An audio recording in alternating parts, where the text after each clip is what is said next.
Despite all their issues and all their injuries and Jordan Henderson out, according to the bookies, Liverpool are still amongst the favourites to qualify for the Champions League next season. Steve Nicol, Don Hutchison. Steve, do you agree?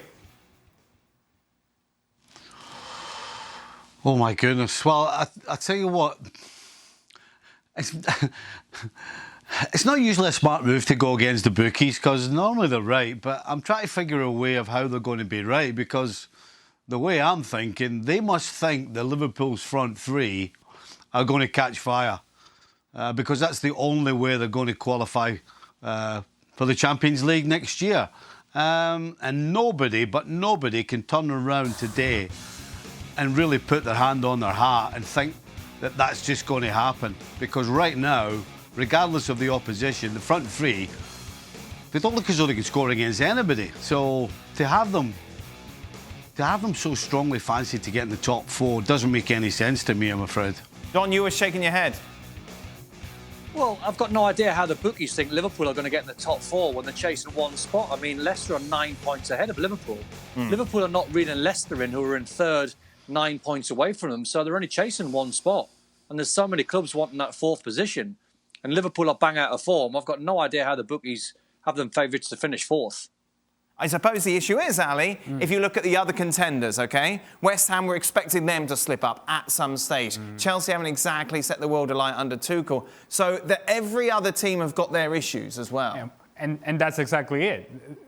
What do the bookies think about Chelsea? Right. Not very highly, obviously. Not in a manner in which you would think, OK, you know, Chelsea's going to go on a run.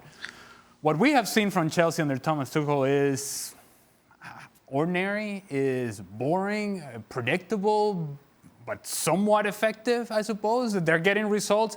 How long is that going to last unless they start actually playing better and being more dynamic in the attack? So I can see where you sort of frame it towards Liverpool and say, this is a team I trust. But the problem is that the team that they're trusting is not the team that is actually on the field right now. The team that they're trusting is the team from the past. Yeah. It's the team from last season. It's the personality and the energy from years gone.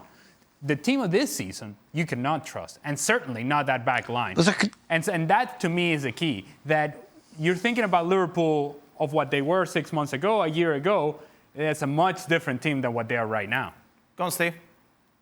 The common denominator between the three teams you just spoke about is that two of the three, regardless of whether they're playing well or not, are picking up points. Right. Liverpool are not picking up points, regardless of how they're playing. That's the difference between these three teams that are going for this one spot. And so you can't go for Liverpool because regardless of how they play, they're not getting the points where the other two sides are. The only thing I can think of is I think the bookies might be looking at the next few fixtures, and Chelsea's fixtures are horrendous for them. And Man City play West Ham next. So but Liverpool don't have any defenders. Jordan Henderson's out. Don, what are they going to do? No, I get that, Dan. I get the argument. Doesn't matter who Liverpool play against right now. I'm just trying to think of why the bookies have got them favourites. And I'm thinking, well, obviously Man City are going to beat West Ham next up. So it might edge Liverpool if they beat Sheffield United. And as I said, Chelsea's fixtures, their next 4 or 5 are horrendous. But Liverpool have just got to get their job done. I mean, I've got no confidence in Liverpool now going on 3 or 4 games unbeaten. I don't see where the wins are coming from. Thanks so much for watching ESPN on YouTube. And for more sports highlights and analysis, be sure to download the ESPN app. And for premium content and live streaming, subscribe to ESPN Plus.